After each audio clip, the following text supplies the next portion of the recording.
Cae la tarde y en un rincón de la ciudad, en un pequeño jardín, alguien cuenta una historia, reflexiona en voz baja o conversa, paseándose bajo los árboles. Es hora de volver a casa, bajar la velocidad y darle tiempo al tiempo. Christian Warnken nos abre la verja de su jardín para que respiremos aire puro y oxigenemos el espíritu. En Pauta, aquí comienza Desde el Jardín. Una presentación de Fundación Irarrázaval desde 1920 al servicio de la educación, humanismo y técnica, y Sheraton Santiago. Lo esencial de toda exploración será volver al propio jardín y ver las cosas por primera vez, decía el poeta T.S. Eliot. Muy buenas tardes, queridas y queridos radiovidentes. Estoy abriendo la verja de madera de mi jardín. Los saludo fraternalmente desde acá a los radiovidentes que nos escuchan y nos ven en Antofagasta, los que nos siguen en la quinta región, en la región metropolitana y en el sur, los que nos oyen y nos ven en Temuco y también más al sur todavía en toda la región patagónica a través de las antenas de Radio Polar de Punta Arenas. ¿Saben lo que estaba escuchando recién en mi tocadisco ochentero aquí en mi jardín? Una canción, me encanta, siempre me ha encantado porque mi madre me la hacía escuchar cuando niño. Una canción de Edith Piaf, Notre-Dame de Paris. Es un tema que se arrastra con esas R, ¿no?, tan características en la música de Edith Piaf. Y quiero compartir con ustedes esta música porque desde ahí les voy a contar algo.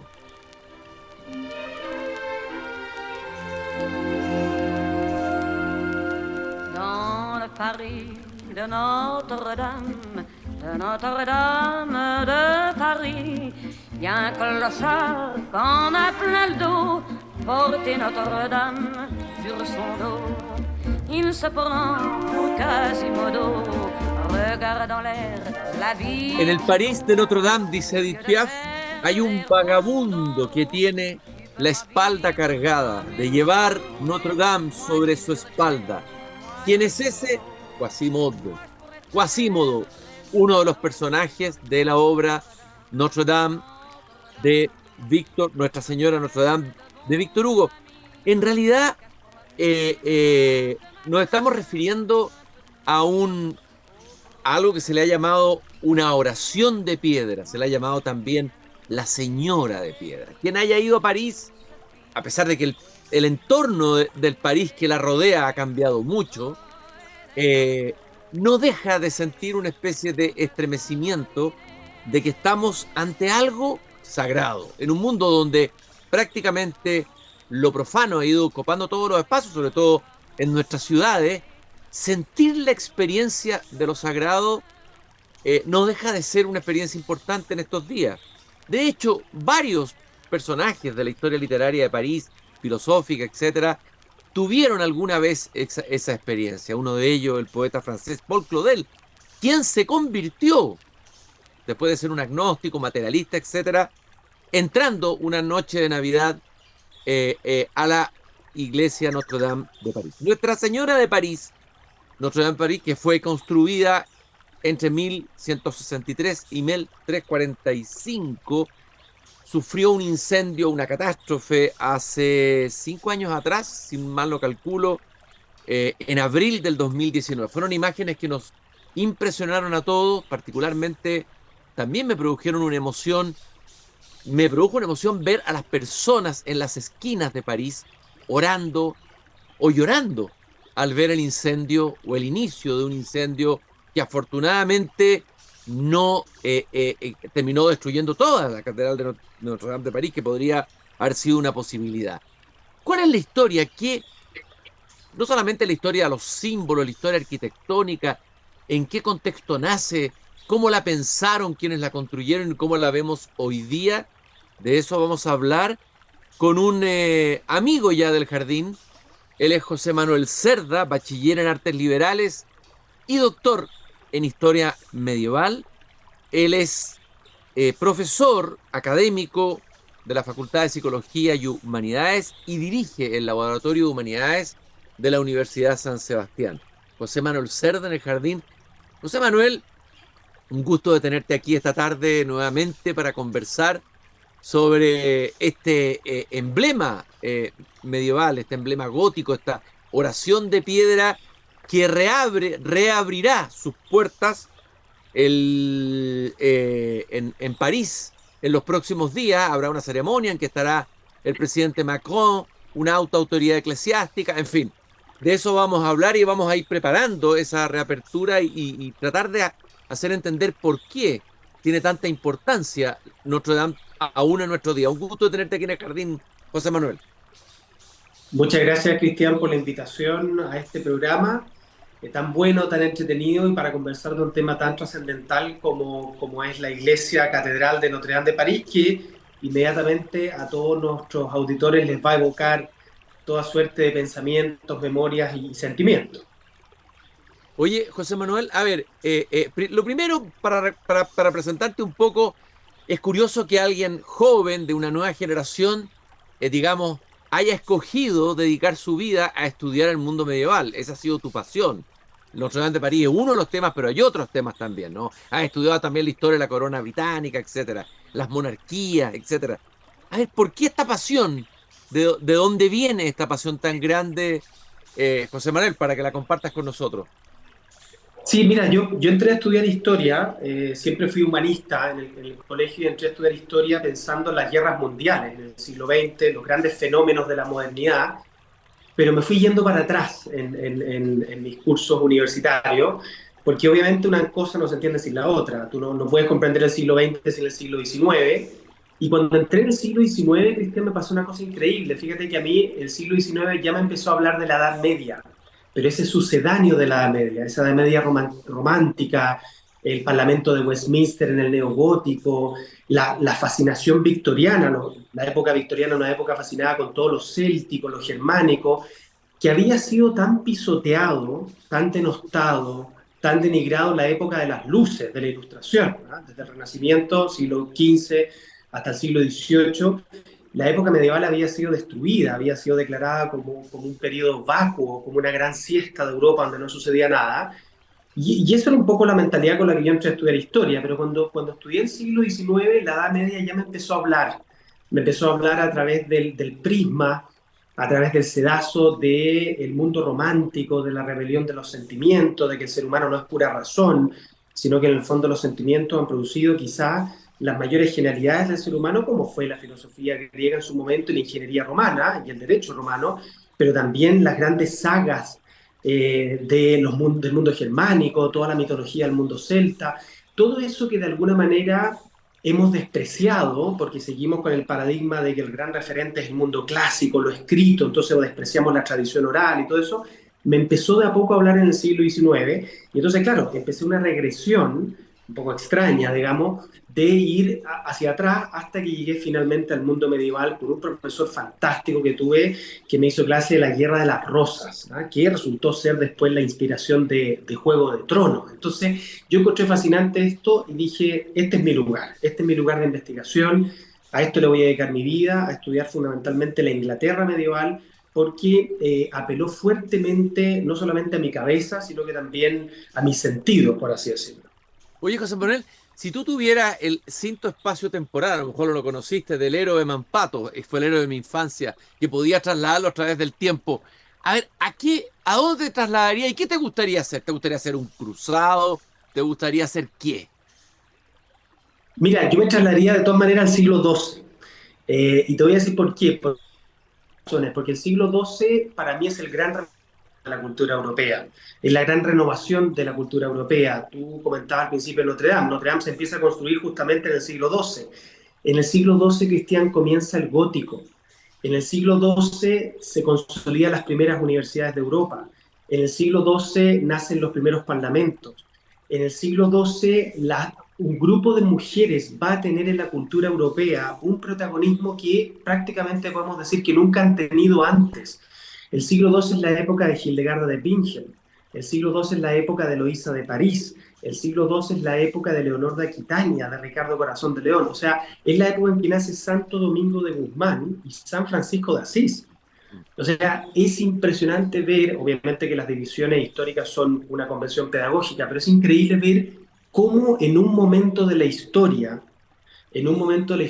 confluyen tanta genialidad, tanta creatividad, tanta innovación, hasta el punto que si tú lo piensas, y esto nos conduce un poquito al tema de Notre Dame, fíjate tú que el gótico es como la última gran invención arquitectónica, porque después vamos a tener el arte renacentista que imita al mundo romano, el neoclásico, el neogótico, todos estos estilos arquitectónicos historicistas que emulan, que imitan un periodo anterior. Pero el gótico es tremendamente creativo. Y si uno lo piensa, qué increíble pensar que todavía presiden sobre las grandes ciudades de Europa, ¿qué cosa? Las catedrales góticas. Entonces, efectivamente, volvemos a la pregunta anterior. ¿Qué tan mala, qué tan oscura, qué tan terrible fue esta época medieval si lo que van a ver todos los turistas todavía a Europa son esas maravillosas catedrales? Entonces, ¿y qué habría sido en este contexto? Bueno, yo creo que habría sido algo parecido a lo que soy hoy día, es decir, una persona vinculada a la cultura, al mundo intelectual, probablemente un monje pacientemente copiando algún manuscrito, rompiéndose la espalda y quedando ciego a la luz de las velas, copiando alguna cosa interesante digamos, de la cultura clásica o algún comentario bíblico, entrando en contacto. Ojo, los monasterios no son aislados, los monasterios reciben visitantes, peregrinos, entonces los monjes conversan con ellos, se enteran de lo que está pasando y están mucho más conectados de lo que podríamos pensar. A lo mejor habrías copiado el libro de la risa de Aristóteles y eso te habría costado algunos problemas, como en la novela El nombre de la rosa de Humberto Eco, Eco. ¿no? Claro, Humberto Eco. Mira, estuve con un grupo recientemente en la Sacra de San Michele, que es, digamos, esto está en la Lombardía Norte, casi en el Piamonte, en la región de Italia.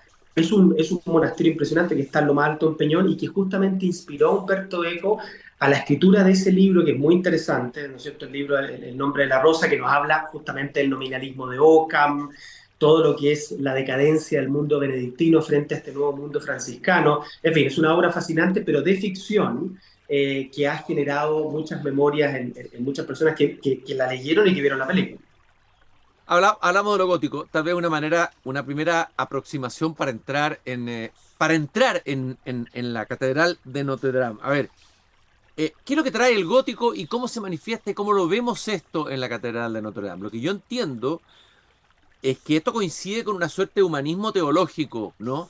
De ese tiempo, que hace a un Dios más próximo. O sea, yo diría, no sé cómo llamarlo, un Dios más sensible, ¿no?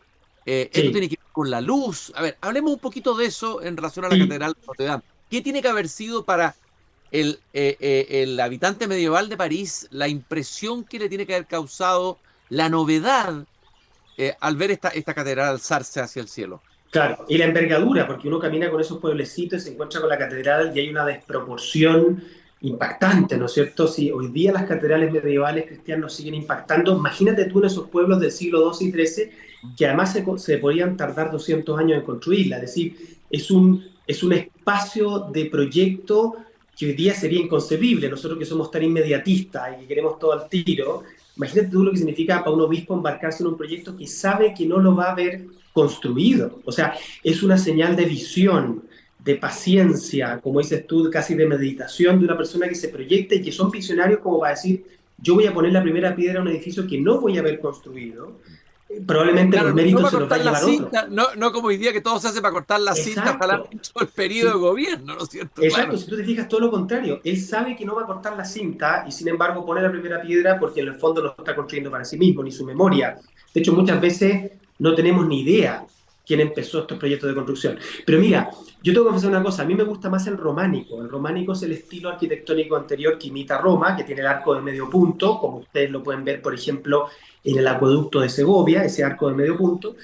Y la gran revolución, no revolución, la gran transición cristiana se produce por lo siguiente, porque ante esta bonanza económica del siglo XII, esta bonanza económica, esta relativa paz, es una Europa, digamos, que está siendo muy creativa, muy innovadora, donde se empieza a producir en la economía más de lo que se necesita.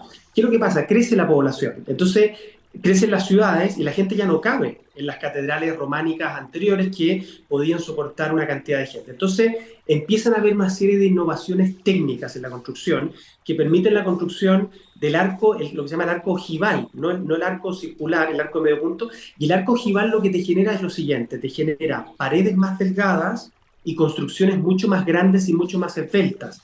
Mira, la gran genialidad del gótico es que con la mínima cantidad de piedra se genera la mayor cantidad de espacio. Para toda esa población que está creciendo en Europa. Después del siglo XIV un desastre, viene la peste negra, pero en el siglo II y XIII la población está creciendo. Y esto va en conjunto con una cosa que tú dijiste, que va acompañado de un fenómeno teológico, que es el siguiente, que lo dice San Juan y lo dice Dionisio de la Areopagita, que Dios es luz. ¿Ah? Lux mundi, es la luz del mundo. Entonces los espacios sagrados se tienen que inundar de luz. El románico lo que tenía es que era muy chato, era muy contundente, no generaba espacios de mucha luz, entraba muy poquita luz en los espacios románicos y por eso es que eran muy sobrecogedores, por eso que gran parte de los monasterios de Europa siguen siendo románicos, digamos, no son góticos.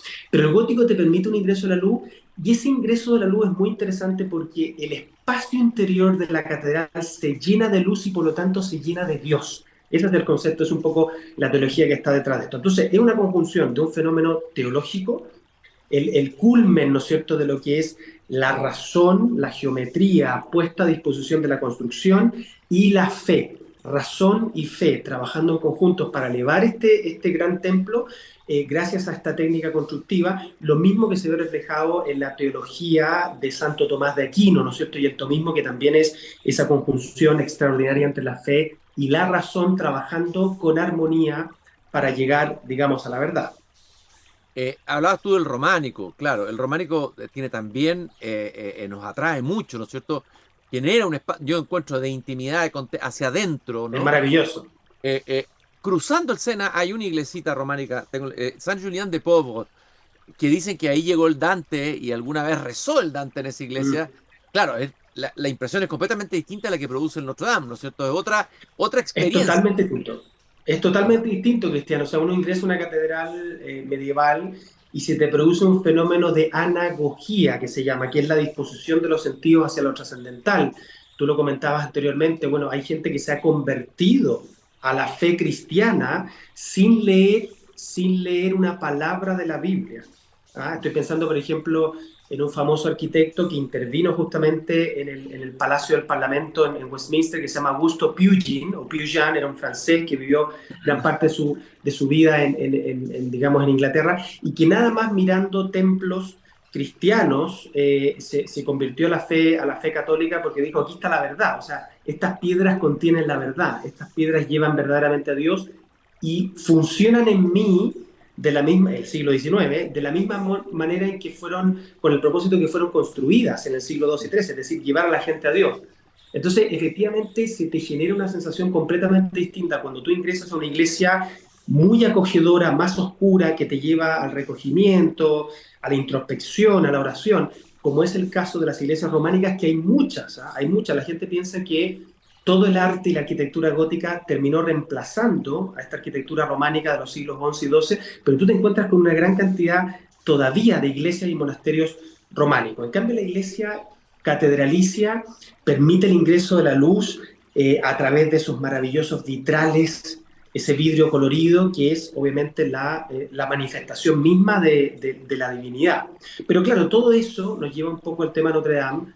De alguna manera en París desapareció, Cristian, por las grandes reformas arquitectónicas de Napoleón III. ¿Ya? Napoleón III, segunda mitad del siglo XIX, reforma París porque lo quiere convertir en el París de las grandes avenidas, en el París del Arco de Triunfo, de los Campos Elíseos, un París que manifieste su imperialismo, su dominación cultural sobre el mundo. No este París de calles estrechas, medievales, sin alcantarillado, un poco sucio. Entonces, gran parte de eso se vota y queda el París que conocemos actualmente, que es un París, como te decía, del siglo XIX, un París que lo reforma el barón Haussmann, que es el El Baron arquitecto que Haussmann, se le... claro, y Claro, Baudelaire, exacto. el poeta Baudelaire, que le tocó ver el comienzo del cambio de París, decía, el corazón de la ciudad cambia más rápido que el corazón de un mortal. ¡Ay! Sí, Exclama, ¿no? sí, Cambia claro. más rápido la ciudad que el ser humano. Era vertiginoso el cambio para los habitantes de París.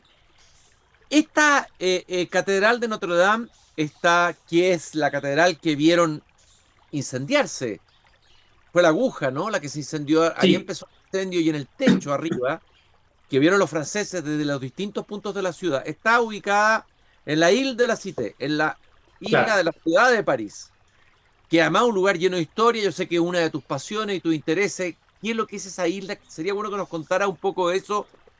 En un lugar donde antiguamente hubo cultos paganos en esa isla, hay Sí, un por culto cierto. pagano también. Bueno, sería bueno que nos diera el contexto de la isla donde está la Sí. Catedral de Notre Dame. Mira, es muy interesante, Cristian, porque en el fondo con la reforma que se hace en el siglo XIX, hoy día los turistas no pueden percibir o les cuesta mucho percibir cómo era el París medieval. ¿Ya? Estamos hablando de probablemente la ciudad más importante de la época medieval. O sea, el siglo XII París era de las ciudades más populosas. Y ahí es donde está la estructura que cuando yo llevo grupos a Europa siempre les explico.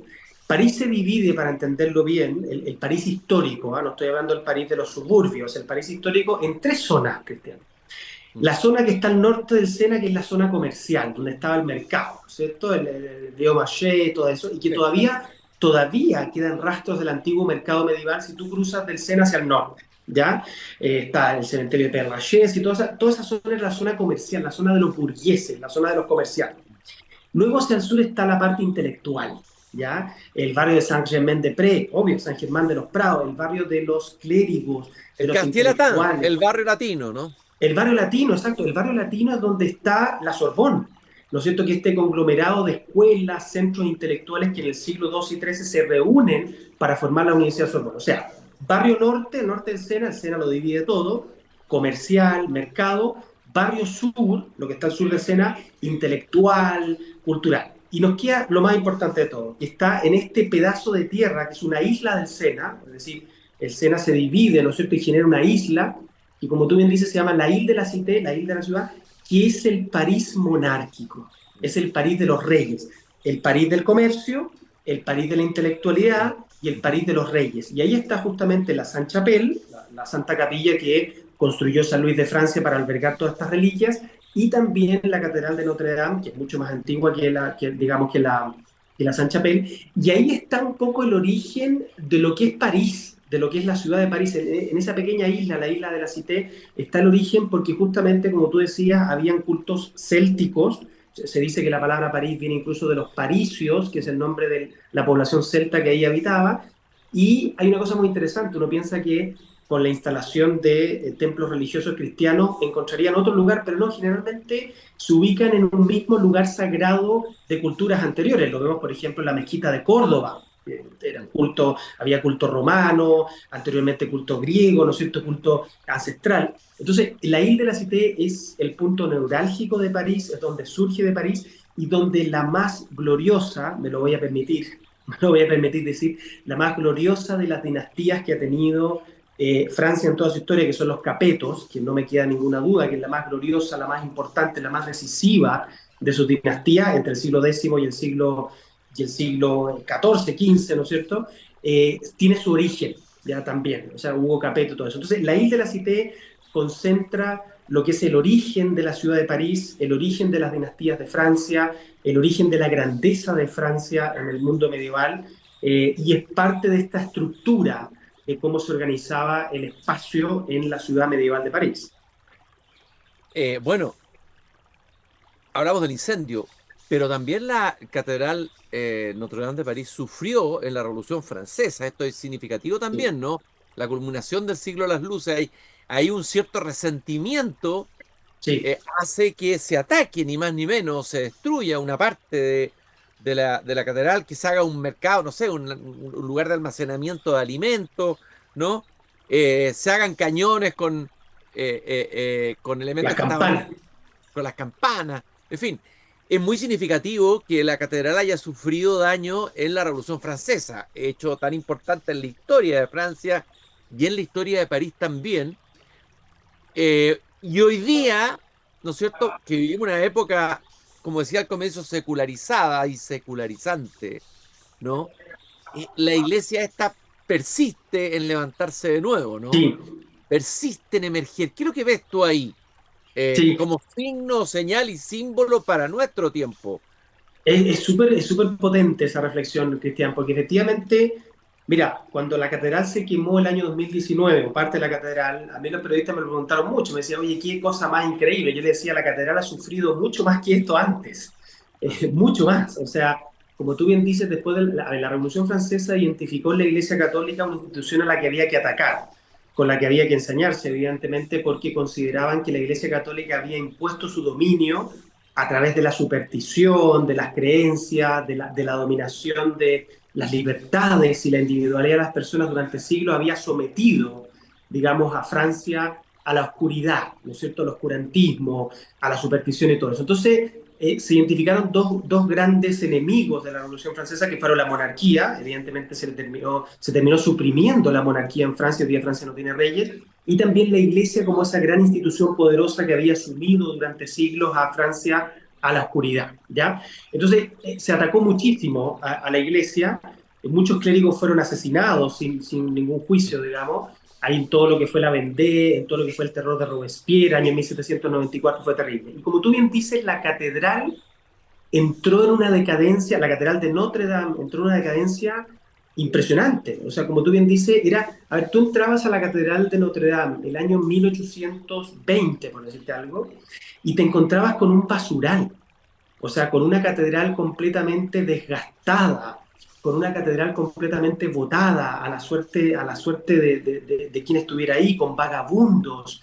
O sea, no es la imagen que tenemos hoy día de la Catedral de Notre Dame, cuidada, limpia, que te cobran una entrada, que están todas las gárgolas impecables, que, en fin, que todo funciona impresionante. Estamos hablando de un periodo, siglo XIX, donde la catedral estuvo completamente abandonada. O sea, había algo de culto, muy poquito el que se podía permitir, pero desde el punto de vista patrimonial, estamos frente a una catedral sucia, con sus fotos, llena de mendigos, en fin, completamente. Hasta que, como tú bien sabes, llega Víctor Hugo, ¿no es cierto? Y llegan los románticos, toda la literatura, todo lo del tema de la Catedral de Notre Dame, cómo se llega a inspirar a pintores, a grandes intelectuales, a literatos, a poetas, porque les sucede lo que tú dices, o sea, apela a ellos lo que es el alma de Francia, ¿no es cierto? Lo que es Nuestra Señora de París, que Nuestra Señora un poco se debe a ese gran culto mariano que se empezó a desarrollar en la época medieval con mucha fuerza, y por eso que casi todas las catedrales de Francia se llaman Notre Dame, Notre Dame de Reims, Notre Dame en fin, de Amiens. O sea, la gran mayoría de las catedrales llevan el nombre de la Virgen justamente por el culto mariano medieval. Entonces, se identifica la catedral como lo perenne, como lo que está hecho en piedra, como aquello que identifica a Francia, como aquello que es patrimonio nacional, independiente de tu postura ideológica, independiente de tu situación socioeconómica, independiente del oficio que desarrollas, independiente de dónde vives en Francia, el alma de Francia se identifica con Notre Dame. Y por eso que ahí hay un gran contraste, Cristian, con la Torre Eiffel. ¿Ya? ¿Qué contraste más maravilloso? No contradicción, sino que contraste entre la piedra medieval de Notre Dame en la isla de la Cité y el mecano, ¿cierto? Que representa la razón, el alcanzar, es la Torre de Babel, si tú lo piensas. De alguna manera la Torre Eiffel es como la Torre de Babel, ¿no es cierto? Ese intento humano de llegar al cielo por sus propios medios, sin Dios. Es la racionalidad, es la revolución industrial, son las máquinas, es el acero. De hecho, el hecho de que esté construido en acero es muy significativo porque contrasta con la piedra de la Catedral Notre Dame, que evoca a un París y una Francia completamente distinta. Entonces, en esa identificación, en ese salvataje realmente que se produce en la segunda mitad del siglo XIX, a partir de la intelectualidad y los artistas de París, de lo que era el alma abandonada, destruida, despojada de Francia y de París, como es la Catedral de Notre Dame, es que vino un resurgir, y la catedral se restaura en la época de Napoleón III, se restaura, independiente de que ya corrían los vientos revolucionarios, de que ya no había monarcas, se restaura la catedral, se le identifica y se le reconoce plenamente como el alma de Francia, y llegamos hasta nuestros días, donde se produce este incendio en 2019, que trae a la memoria, por lo menos de los historiadores, a dos cosas: el abandono de la catedral en el siglo XIX, y una cosa importante, Cristian, los saqueos vikingos, porque los vikingos se metían justamente por el río Sena, los normandos, que estaban a pocos kilómetros de París, se metían por el río Sena y saquearon y destruyeron buena parte de París, el siglo IX y el siglo X. Estamos escuchando el sonido de las campanas de Notre Dame restauradas después del incendio y estamos adelantándonos a ese momento emocionante que va a ser la reapertura después de 5 años de la Catedral de Notre Dame. Estamos conversando con José Manuel Cerda, director del Laboratorio de Humanidades de la Universidad San Sebastián. Este 4 de diciembre en el Campus Los Leones de la Universidad San Sebastián, Notre Dame reabre sus puertas. Participarán José Manuel Cerda, Cristian León, Carlos Mayé y quien les habla, casi como un polizonte ahí literario, dentro de la nave de la catedral. Yo creo que esta conversación da para más, así que voy a invitarte de nuevo cuando estemos acercándonos a la fecha para seguir profundizando en este tema apasionante. José Manuel, te quiero agradecer muchísimo que hayas venido, te hayas dado tu tiempo, venir a conversar con nosotros aquí en el jardín. Y vamos a terminar escuchando un fragmento del Magnificat de Bach, que entiendo que se va a poner ahí como música de fondo en el momento de la reapertura de Nuestra Señora de París, de esta oración de piedra, de esta Señora de Piedra que se vuelve a alzar hacia los cielos de París el 7 de diciembre próximo. Muchas gracias, José Manuel, por esta preciosa conversación que hemos tenido esta tarde aquí en Desde el Jardín. Muchas gracias, Cristian, y los dejamos a todos invitados a participar el 4 de diciembre a las 7 de la tarde en el Campus Los Leones de la Universidad San Sebastián, donde vamos a tener esta maravillosa conversación apelando a los sentidos de los asistentes para maravillarnos por esta reapertura. Excelente. Y nosotros nos despedimos recordándole a nuestros queridos radiovidentes que siempre nos acompaña la Fundación Irarrázaval. Todos los lunes conversamos con los profesores de Chile y Hotel Sheraton. Primavera feliz en Sheraton Santiago, nada más agradable. Súmate a los Wine and Child Nights todos los viernes con música en vivo. Disfruta de los almuerzos buffet sabatinos y no te pierdas los aplaudidos brunch dominicales. Sheraton Santiago, lo más parecido a estar de viaje. Gracias, queridos radiovidentes. Nos encontramos nuevamente mañana aquí a las 8 de la tarde cuando vuelva a abrir la verja de madera de mi jardín.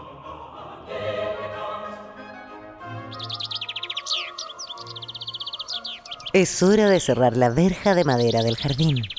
Pero Christian Warnken la volverá a abrir todos los días de lunes a viernes a las 20 horas en Radio Pauta, cuando comience de nuevo Desde el Jardín.